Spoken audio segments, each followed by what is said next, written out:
तो हेलो दोस्तों, कैसे हो आप सब। दोस्तों आज मैं आपको एटम और मॉलिक्यूल जो कि एक साइंस का एक महत्वपूर्ण चैप्टर होता है जो 9th और 12th में हमेशा आता ही आता है, इसी में से अधिकतर क्वेश्चन आते हैं। आज की वीडियो में मैं इस चैप्टर को फुल एक्सप्लेन करने वाला हूँ। फुल नहीं तो आधा तो इस वीडियो में करने की कोशिश बिल्कुल करूँगा, क्योंकि दोस्तों चैप्टर बहुत बड़ा है और इसको समझना बहुत ज़रूरी है। कई स्टूडेंट का ऐसा क्वेश्चन रह जाता है कि कैसे होगा, तो इस वीडियो में मैं आपको हद तक पूरा समझाने की कोशिश करूँगा। इसलिए इस वीडियो को अंत तक देखते रहिए, आप सब समझ जाएंगे कि ये सब होता क्या है। तो दोस्तों मैं हूं अभिनव शुक्ला, स्वागत करता हूं मैं आपका हमारे इस वीडियो में। Let's begin the video. तो दोस्तों सबसे पहले एटम और मॉलिक्यूल को समझने के लिए सबसे पहले आपको ये समझना पड़ेगा कि मैटर क्या होता है, क्योंकि अभी तक केमिस्ट्री में मैटर जब समझ लोगे तभी आप एटम और मॉलिक्यूल को समझ पाओगे। तो दोस्तों matter, anything which occupies space is called matter, यानी कि जो मतलब कि स्पेस अपने अंदर ऑक्यूपाइज करता है उसे हम कहते हैं मैटर। दोस्तों मैटर की खोज किसने की थी? अबाउट 500 BC ईयर्स, यानी कि 500 BC ईयर्स पहले, यानी कि 500 बिलियन करोड़ ईयर पहले हमारे ही कर्नाटक राज्य के और हमारे ही महर्षि कन्नड़, जिनका नाम आपने सुना होगा महर्षि कन्नड़, उन्होंने की थी मैटर की खोज। दोस्तों मैटर, उन्होंने सिद्धांत रखा था कि जब भी हम मैटर को डिवाइड करते जाते हैं तो एक समय ऐसा आता है जब वो बिल्कुल छोटा सा रह जाता है, बिल्कुल छोटा, और उससे डिवाइड करना बहुत असंभव है। उन्होंने एटम को, इसको परमाणु का नाम दिया। वैसे भी एटम और मॉलिक्यूल का नाम होता है परमाणु और अणु। एटम को परमाणु और मॉलिक्यूल को अणु। परमाणु यानी कि परमाणु बम एटम से ही बना है, ठीक है दोस्तों। अब आप सोचते होंगे कि परमाणु जब उन्होंने कह दिया तो भारत में हम उसको परमाणु से क्यों नहीं पढ़ते। दोस्तों जो हिंदी माध्यम से जो बच्चे पढ़ते हो तो परमाणु ही पढ़ते हैं, लेकिन इसका इंग्लिश नाम किसने रखा ये भी आपको समझना पड़ेगा।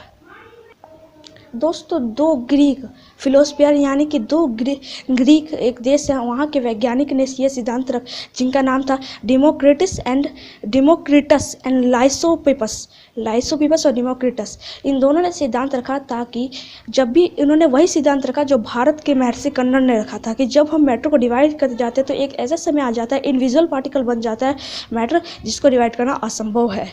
तो उस डेमोक्रिटस ने इनका नाम एटम रख दिया इंग्लिश में, तब हम इसको एटम जानते हैं। दोस्तों अब आप इतना तो समझ गए हो कि हम एटम को क्यों, हम एटम का नाम कैसे उसकी उत्पत्ति हुई थी। अब हम ये समझेंगे कि एटम, क्योंकि जो एटम है वो किसे कहते हैं, एटम किसे कहते हैं। दोस्तों जैसे कि आपको पता है कि आप जिस घर में रहते हैं, जिस घर में रह के मेरी वीडियो देख रहे हैं, या जिस बिल्डिंग में रह के, वो वॉल से बना है, यानी कि दीवारों से बना है, और दीवारों से रूम बना है, और रूमों से पूरी बिल्डिंग बनी है। तो इस बिल्डिंग के छोटे छोटे पार्टिकल्स को मैटर कहा जाता है, जैसे सीमेंट, बालू, मतलब ईंट, जितनी चीज़ें इन सभी को मैटर कहा जाता है। दोस्तों समझ गए होंगे कि अब मैटर क्या होता है। अब चलिए जानते हैं। दोस्तों अब मैं आपको ये बताना जा रहा हूँ कि जो एटम होता है, जैसे जो उस सब कितना बड़ा हो सकता है। हाइड्रोजन का जो एटम होता है वो 10⁻10 मीटर, यानी कि बस इतना ही रहता है। और जो सबसे छोटा है वो वाटरमेलन का एटम है जो कि 10⁻1 है। समझ गए दोस्तों। अब दोस्तों हम क्या समझने वाले हैं, हम सिंबल अब देखने जा रहे हैं कि एलिमेंट के जो डिफरेंट एलिमेंट के एटम के कैसे सिंबल आज के आधुनिक युग में है। तो आज की वीडियो में चलो अब जो भी हम करेंगे अब कॉपी पे करेंगे। तो let's go to our notebook and see the different element symbol of atom. Let's go to notebook. तो दोस्तों मैं आ चुका अपनी कॉपी पर, जहाँ पर मैं आपको पूरा ये समझाने वाला हूँ। तो दोस्तों सबसे पहले जो सिंबल हमने एटम में जो पढ़े थे वो आज के आधुनिक युग में सिंबल हम हाइड्रोजन का कैसे लेंगे, इन सभी का हम सिंबल क्या होता है अब मैं आपको पहले ये बता देता हूँ। दोस्तों हाइड्रोजन का सिंबल होता है एक गोल और एक ही ऐसा, इसको हाइड्रोजन का सिंबल एटम का सिंबल माना जाता है। और कार्बन का, इसका भी गोल रहता है, लेकिन इसमें हर जगह छोटी छोटी बिंदु रहती है। और ऑक्सीजन का सिंपल गोल, ना कुछ ना कुछ, बिल्कुल सिंपल गोल। फास्फोरस का कैसे होता है, ऐसे गोल, ऐसे ऐसे ऐसे, यानी कि 3 पार्ट में इसको डिवाइड कर देते हैं। सल्फर का कैसे होता है, इसको 4 पार्ट में डिवाइड कर देते हैं ऐसे। आयरन का होता है सिंपल गोल और उसके अंदर आई। कॉपर का कहता है सिंपल गोल उसके अंदर सी। लीड का कैसे होता है सिंपल गोल उसके अंदर एल। सिल्वर का कैसे होता है सिंपल गोल उसके अंदर एस। लेकिन गोल्ड का अलग होता है, गोल्ड का बिंदु बिंदु बिंदु बिंदु बिंदु और बीच में जी। प्लेटिना का सिंपल होता है पी। और इसका मैग्नेटिक्स का सिर्फ बिंदु बिंदु साइड साइड में, और कुछ नहीं लिखा रहता। समझ गए दोस्तों? ये सब डाल्टन एटॉमिक थ्योरी के अंतर्गत आते हैं। ये सब डाल्टन एटॉमिक थ्योरी के अंतर्गत आते हैं। अब जान लेते हैं डाल्टन एटॉमिक थ्योरी कौन है। दोस्तों डाल्टन, जॉन डाल्टन इनका पूरा नाम है, वैज्ञानिक का नाम है। इनका जन्म 1774 में ब्रिटेन में हुआ था, यानी कि ब्राज़ील में, इंग्लैंड में हुआ था। ठीक है, तो उन्होंने एक एटॉमिक मास की थ्योरी तैयार की थी।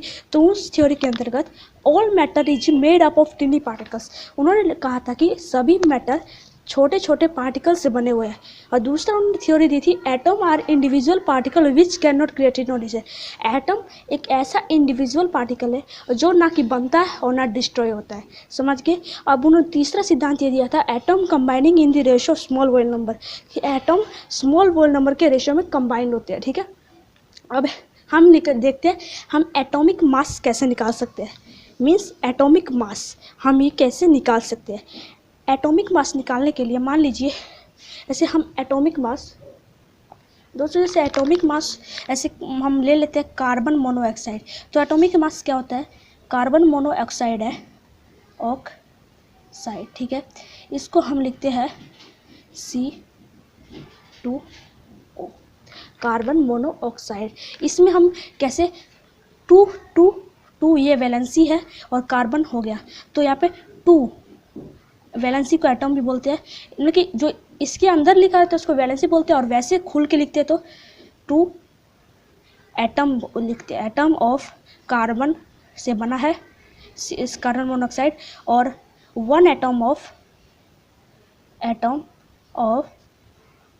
ऑक्साइड, इससे बना है कार्बन मोनोऑक्साइड। तो ये होता है एटॉमिक मास। समझ गए दोस्तों?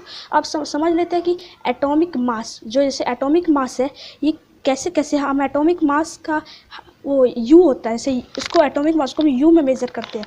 तो कौन से हाइड्रोजन का कितना यू होता है? 1U, कार्बन का 12U, नाइट्रोजन का 14U और ऑक्सीजन का 16U। ये हमें जब हम वो क्या कहते हैं मोलिकुलर मास निकालेंगे तब हमें ये काम पे आएंगे। और सोडियम का होता है 23U, मैग्नीशियम का 24U, सल्फर का 32, ये आपको याद करने बहुत ज़रूरी है, 35 का इतना, और इसका कैल्शियम का 40। अब दोस्तों ये हमें याद करने ज़रूरी है, बहुत ज़रूरी है, तभी हम इसका निकाल पाएंगे।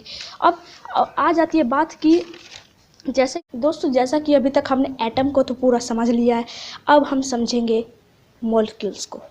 मॉलिक्यूल्स, एटम आधा चैप्टर हो चुका है और मॉलिक्यूल्स भी आधा है। मॉलिक्यूल्स बहुत बड़ा है दोस्तों। अब हम इसको समझेंगे।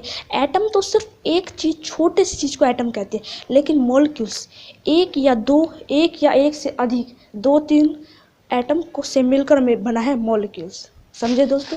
2 या 3 एटम से मिलकर बना है मॉलिक्यूल्स। समझ गए? इसे हम कहते हैं मॉलिक्यूल्स। जैसे आर्गन का Ar, हीलियम का He, ये सब हो जाते हैं मॉलिक्यूल्स। किसे क्या क्या हो जाते हैं? मॉलिक्यूल्स। समझ गए? अब मॉलिक्यूल्स में एक होता है आयंस। आयंस क्या होता है? IONS। दोस्तों different charge of metal and non metal is called ions, यानी कि मेटल और नॉन मेटल के डिफरेंट चार्ज को हम आयंस कहते हैं। ये नेगेटिव और पॉजिटिव दोनों हो सकते हैं। अब चलिए चलते नोटबुक पे और निकालते केमिकल फार्मूला के जैसे निकालते हैं। कि अब बात हमारी आ जाती है कि हम ये केमिकल फार्मूले कैसे निकाल सकते हैं। तो केमिकल फार्मूले के लिए अभी आप अपने स्क्रीन पर एक पेज देखते होंगे, अभी आपको उसको याद करना होगा, तभी आप उसको केमिकल फार्मूला उसका निकाल सकोगे। ठीक है, अभी उसको आप स्क्रीनशॉट ले सकते हो, मैं उसके बताऊंगा नहीं। अब चलो हम अपनी कॉपी पे दोबारा से आ गए। अब यहाँ पे केमिकल फार्मूला निकालने के लिए वैलेंसी की जरूरत होती है। वैलेंसी जैसे कि मैंने पहले बता रखा है, जैसे सोडियम का क्या, उसमें कभी जो आपके फोटो आई थी उसके सामने लिखा था सोडियम का Na+ लिखा था। तो जो प्लस की मात्रा है इसको हम 1 लेंगे कि प्लस है, Na में 1+। ठीक है, तो ये हो जाएगी, इसका जो 1 है ये वैलेंसी हो जाएगी। ठीक है, वैलेंसी हो जाएगी। अब केमिकल फार्मूला हम कैसे निकालेंगे? ठीक है, केमिकल फार्मूला निकालने के लिए जैसे मान लीजिए हमें किस चीज़ का निकालना है, हाँ एल्यूमिनियम ऑक्साइड का निकालना है। ठीक है, एल्यूमिनियम ऑक्साइड का हमें निकालना है फॉर्मूला। ठीक है, चलो एल्युमिनियम ऑक्साइड का नहीं, हम हाइड्रोजन क्लोराइड का फॉर्मूला निकालते हैं। तो हाइड्रोजन क्लोराइड का फॉर्मूला निकालने के लिए हमें सबसे पहले सिंबल लेने पड़ेंगे। जैसा कि अभी आपने अपने स्क्रीन पर देखा था, जो सिंबल थे उसी में से हम सिंबल छांटने पड़ेंगे। तो सिंबल तो हाइड्रोजन का होता है H सिंबल और क्लोराइड का Cl, समझ गए, वो सिंबल था। और वैलेंसी को अभी हम अलग लिखेंगे, उसमें वैलेंसी प्लस सिंबल दोनों थे, लेकिन अभी आपके स्क्रीन पर एक ऐसे फोटो भी आ रही होगी जिसमें सिर्फ सिंबल है चीज़ के, उसको भी आप स्क्रीनशॉट ले लीजिए, वो वैलेंसी विदाउट है, ठीक है। तो अब देख सकते हैं दो कॉपी पे आ चुके हैं। तो अभी निकालने के लिए वैलेंसी जो आपने पहले स्क्रीनशॉट लिया था उसमें उसका वैलेंसी हाइड्रोजन का जितना लिखा होगा Cl का, उसको आपको यहाँ पर लिखना है। हाइड्रोजन का 1 था और Cl का भी 1, ठीक है। हाइड्रोजन प्लस था और Cl का भी प्लस। तो अब इसका कैसे निकालेंगे, बिल्कुल सिंपल है दोस्तों। हम ऐसे एक एरो लगाएंगे, मतलब कि 1 से लेकर ऊपर तक ऐसे क्रॉस वाला क्रॉस 1 Cl H का ही है, ठीक है। तो इसका फॉर्मूला हमारा बन जाएगा HCl H2Cl, मतलब कि दोस्तों सॉरी इसका 2 है H2Cl, इसका फॉर्मूला हो जाएगा हाइड्रोजन क्लोराइड का। समझ गए दोस्तों, ऐसे हम निकाल सकते हैं केमिकल फॉर्मूला, बहुत आसान है। अगर आपको और कुछ डाउट है तो पूछ सकते हैं।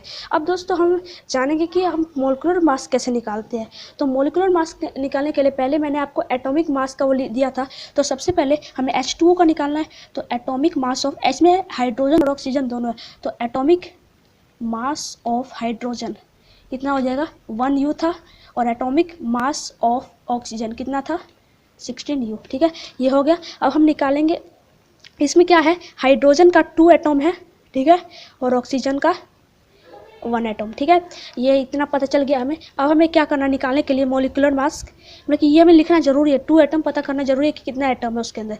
तो हाइड्रोजन का 2 है तो 1U, तो 1 × 2 और प्लस ये ऑक्सीजन का कितना है 16U है लेकिन 1 है, तो 60 × 1, मतलब कि हम उसके एटॉमिक मास को उसके एटम से मल्टीप्लाई कर देंगे और बाकी जो दोनों का आएगा उसको प्लस कर देंगे। तो 2 × 2 + 16 = 18, इसका मोलिकुलर मास निकल चुका है। दोस्तों आज की वीडियो में सिर्फ हमने इतना ही पढ़ा है। अगली वीडियो में हमारा सिर्फ एक टॉपिक रह चुका है जिसका नाम है मोल कॉन्सेप्ट। वो बहुत बड़ा है इसलिए मैंने उसको अगली वीडियो में बनाया। तो आज के लिए इतना ही, धन्यवाद।